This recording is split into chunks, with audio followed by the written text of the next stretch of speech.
Hey, what's going on, man? It's your main guy, CBK, back in the place, and I just want to bring another opportunity to you guys. All right, now I was out there, as you can see here, I was, just searching for what's new on, or what new people are talking about with strong notes, right? And I somehow come across this video. Now, this video came out on the 22nd of January. Now, I don't normally do this, but I am going to do it. And I just want to give big shout out to James Pelton. He's the one that got an AMA with these guys, right? Comb Financial. Now, the price of these tokens is $190. You can get a, let me just quickly show you quickly, right? There are different tiers that you can get in. Now, obviously, I haven't gone into this yet. But we're just gonna have a quick little look, man. So you can get in with free comb tokens, and it's gonna earn you 0.02511 per day. All right. And here you go. You can go in with 9, that's 0.081. You can go in with 30, and that's 0.28, and 60, which is 0.5. Now a lot of people's gonna say, the numbers are small, blah, blah, blah. And I think you're right. But if you're looking for sustainability, then maybe this is a good play. And if you're looking for maybe a little bit of security, then maybe this, again, might be a good play. And it shows you the next distribution, and it's got a little countdown clock there, which is good. So at least you can kind of see when you're going to get your payouts. This is on Phantom, so you need to have some money in your Phantom wallet. But let's go back to the actual video, because what caught my attention was just how open these guys are. So again, big shout out to James Pelton. I'm not going to play all of your video, buddy, but I'm just using this for demonstration purposes. All right, so I'm probably going to play about 5-10 minutes of it. And if you guys want to see the whole thing, go over to James Pelton, watch his video. I am going to try and reach out to these guys, Comb Financial, and see if I can get my own AMA, all right? I like the idea that they're open, they're out there, and you're going to see right now. So let's just check it out.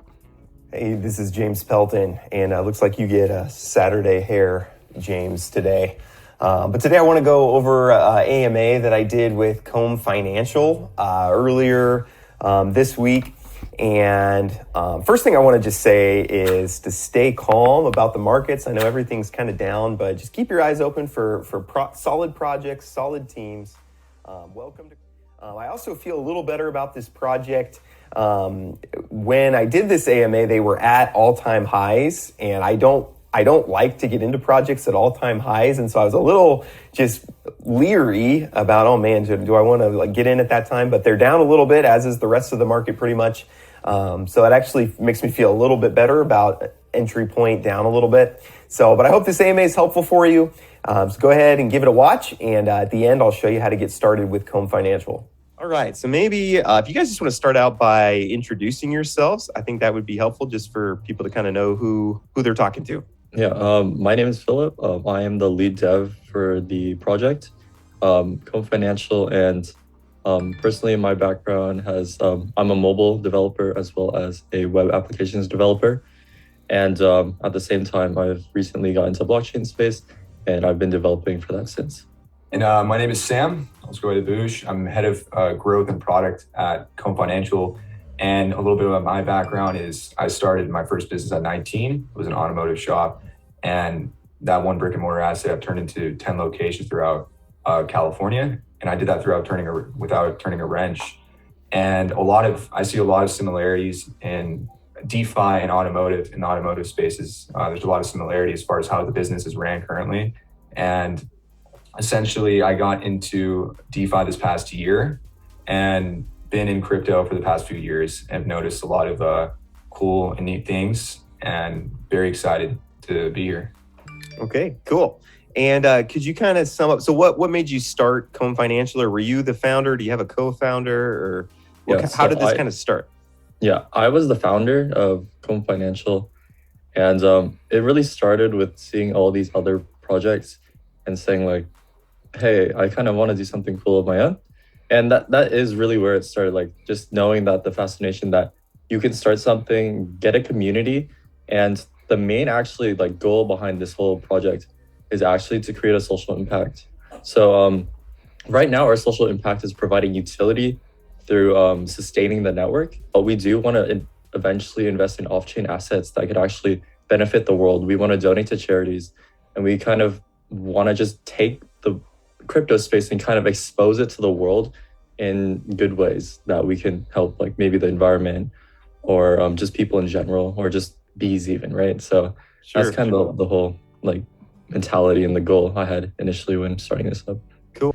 My next question was, this has been a big thing. Is your team doxed? So it's good to see. I got two faces right here and two names. So that's a good, refreshing thing to see. But how extensive is your KYC or docs that you have so far? We are gonna slowly like dox the whole team, including like our moderators eventually, and then this is going to be our core team too. So the core team is just the people at the top that are kind of handling everything. And we don't think we'll do a KYC, mainly because we will consider it, but mainly because we'd rather put those resources into like audits or marketing, right? Because a KYC can be a lot. Like one KYC we were talking to, it was one Ethereum, which is around $4,000, maybe less now. But we'd rather take that, like those resources, that capital, and put them into actual things that will help secure the protocol for actual security, because we think that you can do a face reveal and that's free. And why can't we do that? Because it already gives a sense of transparency. People can already look you up. If you share your credentials, it's out there already. I don't think there should be a reason that we should be paying $4,000 for too much. For us, it's a bit overkill for the security, but obviously we will consider it in the future if people request it enough. Okay, cool. And then could you, just because I'll just hear it from you guys. I could go look it up, but like from an investment standpoint, what is it that you guys are currently offering, and like what is the current like return on investment that people can expect? I know a lot of my audience are like investors and like passive income people. So just what are the like current numbers kind of look like, and maybe what do you expect that they might be in the future, might be kind of along with that? Our current APR right now is around 300%. So that's kind of the number that we're at. Obviously, this does rise and fall with the fluctuation and the volatility of the coin. However, we think that our like values, our mission kind of will resonate throughout more investors, and therefore it will actually lower that return on investment and increase that actual value of that APR.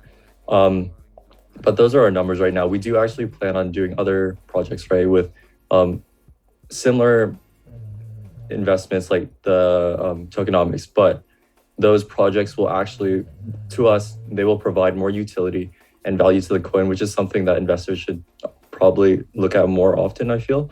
And so that's why we're focusing on innovation and utility and real world impacts, because we actually do want to bring the crypto space to non-technical users, which is kind of our just number one goal. Because being in crypto, we know that it's kind of like a closed environment.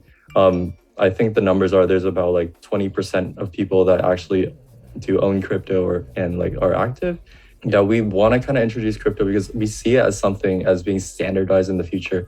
And all of our small contributions, even if it's our competitors, we think will help the exposure of crypto, and we hope to really add that impact. Okay, so I guess with the ring nodes fiasco and all that went on there, what would you say really sets you apart from Ring and the way that they were structured? Like, what would you say makes you different? Like people who were burned there, how would you say you're different? All right, guys. So listen, I'm not going to play too much of this. You guys can go and watch the rest of it, but just let me know in the comments, man. Now there would be some questions. I mean, this guy James Pelton is asking some good questions, and what makes them different. One of the questions which possibly James will ask, or we don't know, they might have an actual validator. If they do, that's great. Are they planning to get a validator that will secure people's mind in thinking, well, they're not just calling themselves, you know, you're getting a node. They've actually got real nodes. We know that Thor has that. We know that Power's got it now. And there's a few, I'm sure there's a few other projects that's going to go down that route. The difference with just calling yourself nodes and actually having a real node, you know, that you have to, I think Thor had to pay something like 1.5 or 1.6 million to actually get a validator. Yeah, and I think they done it on Phantom also. So that's it. That's the difference, man. So anyway, just thought I'd bring this to you. What I do like is the fact that they are out there. They are transparent. You can actually see them.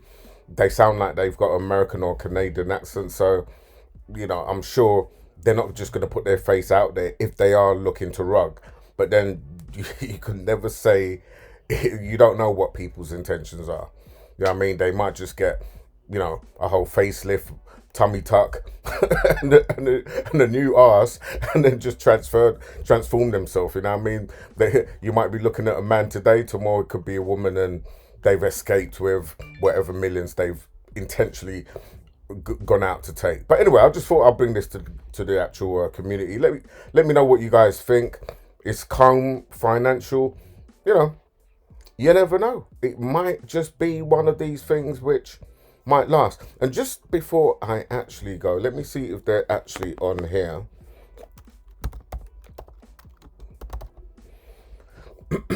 Home Finance could be. Let's have a quick little look-see.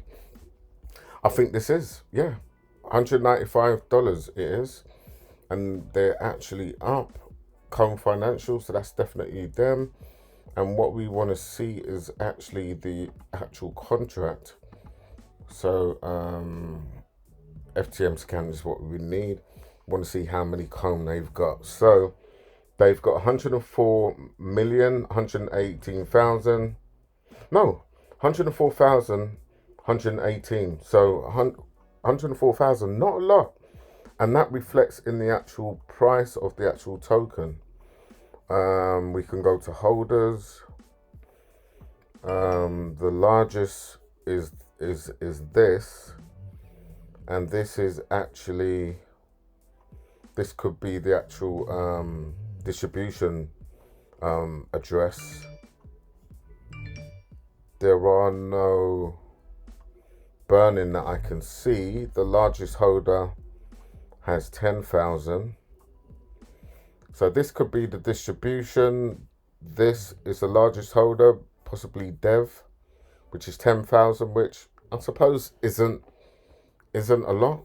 It's only 9%, and then the rest is down here.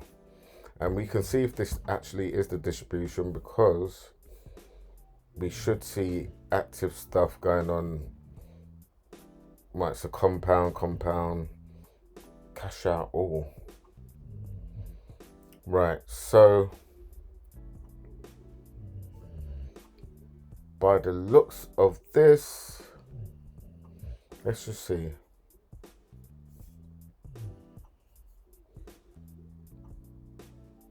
So it's going from, and it's going to all these different wallets here, look.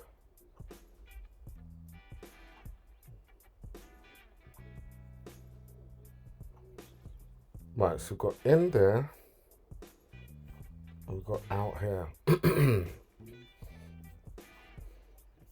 It looks like it is the distribution, to be quite honest. Yeah, so this is not an issue. But yeah, this is it, guys. Just let me know what you think in the comments here, man. This is Comb Financial. Go check out the actual AMA on James's channel, and let me know what you think in the comments here, man. Peace. Catch you guys in the next one, man. Peace. Catch you later.